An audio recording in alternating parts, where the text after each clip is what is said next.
సుందరాయ శుభాంగాయ మంగళాయ మహోజసై సింహశైల నివాసాయ శ్రీ నృసింహాయ మంగళం.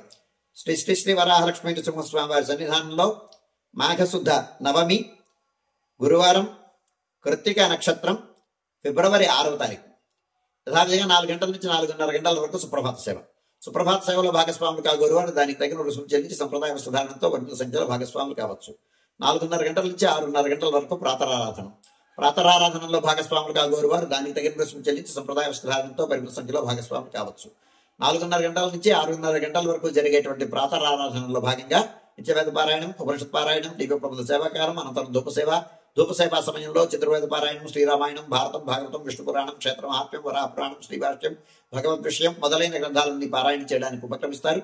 అనంతరం బాలభోగ నివేదనం అయిన తర్వాత నిత్యహోమం, బలిహరణం అయిన తర్వాత మంగళాశాస్త్రం, చేతమర గోష్ఠి, తీర్థ వినియోగం అయిన తర్వాత చుట్టు సన్నిధిలో మంగళాశాస్త్రం పూర్తి చేసుకున్న తర్వాత సుమారు 6:30 గంటల నుంచి సర్వదర్శనం ఆరంభమవుతుంది. 7:30 గంటలకు గురువార ప్రయుక్తంగా అష్టోత్తర శత స్వర్ణ పుష్పార్చనం, 8:30 గంటలకు ఆర్జిత గరుడ సేవ, 9:30 గంటలకు ఆర్జిత నిత్య కళ్యాణం ఆరంభమవుతాయి.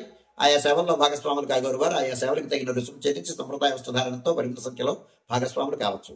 11:30 గంటల నుంచి 12:15 గంటల వరకు రాజభోగ నివేదనం, మహానివేదనం. ఈ సమయంలో భక్తుల యొక్క దర్శనములు నిలుపుదల చేయడం జరుగుతుంది. గురువార ప్రయుక్తమైనటువంటి ఆస్థానం సేవాకాలం ఈ సమయంలో జరుగుతుంది. 12:15 గంటల నుంచి 2:30 గంటల వరకు సర్వదర్శనం కొనసాగుతుంది.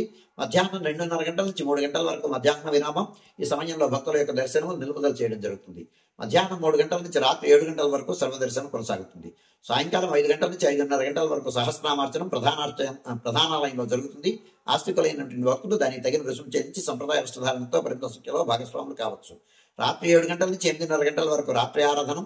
రాత్రి ఆరాధనలో భాగస్వాములు కాగోరువారు దానికి తగిన రుసుము చెల్లించి సంప్రదాయ వస్త్రధారణతో పరిమిత సంఖ్యలో భాగస్వాములు కావచ్చు. రాత్రి 8:30 గంటల నుంచి 9 గంటల వరకు సర్వదర్శనం కొనసాగుతుంది. 9 గంటలకు ఏకాంత సేవ కవాట బంధనంతో ఈనాటి కార్యక్రమం సుసంపన్నమవుతుంది.